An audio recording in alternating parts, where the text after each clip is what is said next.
All right, let's move on to another spot that I almost had first half and full game written. I will just take full game, but I also like a team total in this spot. Let's go to Seahawks, Panthers. Seahawks, Panthers. Seahawks opening up at -6, which is where it is across the board. I actually bet online having hanging a 6.5. The total opened at 48.5, and it's still 48.5. It was actually initially juiced to the over. It's now juiced to the under at Pinnacle, but bookmakers already brought it down a full point to 47.5, and Pinnacle's the only book that's at 48.5. All the other books are at 48. Seattle got exposed last week. I mean, they ran into a healthy, talented team. And Carolina is not that team. I like the Panthers team total under 20.5 points. It's a nice day in Carolina, 55 Fahrenheit, 7 miles per hour wind. But Seattle does not want to play on the road in the playoffs. This is a must-win game. It's a bounce-back spot for the Seabirds. Has Carolina given up? Given up maybe is a little too harsh. They're clearly deflated. They have nothing to play for. The only guy who has something to play for is Kyle Allen, because McCaffrey does not need to push it. He is quieted down. He does not need to push it. In fact, if I'm Panthers brass, I don't know if I want to keep playing them.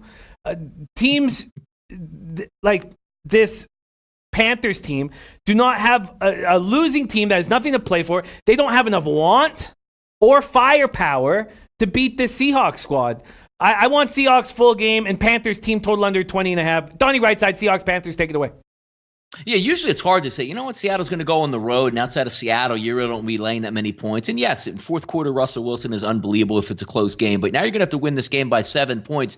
But I do agree with one thing, because when you try to see, and again, we're at the point in the season, Jimmy, where it's the haves and have-nots, and these are professional football players. Not to say that they're going to go out and not care because they always should care about games, but guys are worried about, look, this coaching regime isn't going to be here next year. I'm going to be a free agent, or I got to preserve myself, and do I really want to come up in the hole and smash Chris Carson on a 3-yard play when, I could try to side swipe it and maybe not fight around this block and Carson goes for 20 or 25 yards. You've seen a lot of that in the Carolina defense over the past couple weeks. I mean, look, New Orleans ran him up the flagpole. Washington, 248 yards on the ground. It's just unbelievable when you take a look. And they completely quit against the Atlanta Falcons in that game last week. I don't expect a spirited effort from Carolina. They're already on to their next football season. But if we're looking from a Seattle spot here, they need this win. They need a get-right game. They need to feel good again about their offense that was atrocious against the Los Angeles Rams, who put pressure all night long on Russell Wilson. That's not going to happen here when they're playing the Carolina Panthers. He's going to have time to throw. And where's Tyler Lockett been? An amazing start to the season, off the map after that leg injury that he took against the San Francisco 49ers. Maybe he gets right in this game. I agree with you on this. 49 points doesn't seem like a lot, but this seems to me like on the offensive side of the ball, if you're looking from Seattle, they should be able to touch high 20s, low 30s. And just by default, they haven't had a really good season for the Seattle Seahawks on defense. I don't know if that's going to continue. I think you should at least get into the 20s if you're the Carolina Panthers. I like an over shot here, but there's no way I'm going near the Panthers saying, well, Seattle's outside of Seattle, and it's over a touchdown. They're coming to the East Coast. Seattle's still a damn good football team on the road, regardless of what you saw from the Los Angeles Rams, who are an elite defensive team. This is not an elite defensive team for Carolina. Team total, probably a really good look here also for the Seattle Seahawks. A very interesting point and sharp point that Slugger Cards for Life. So I said that I did take the first half off of my notes here, just full game. And then while we're talking about it, I'm like, man, maybe I should hammer this first half full game. Slugger Cards for Life says slow in the first half due to real impact of early West Coast to East Coast 10 a.m. start for Seattle, but pull away big late and expose the terrible defensive backs the Panthers have. What do you think of that? Seahawks starting a game, at where their body registers 10 a.m. Should that maybe keep me off the first half and focus on the full game only?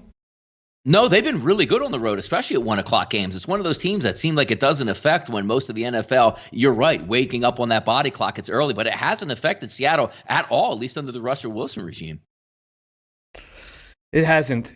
And they've been incredible on the road all year. Look, 6-1 on the road.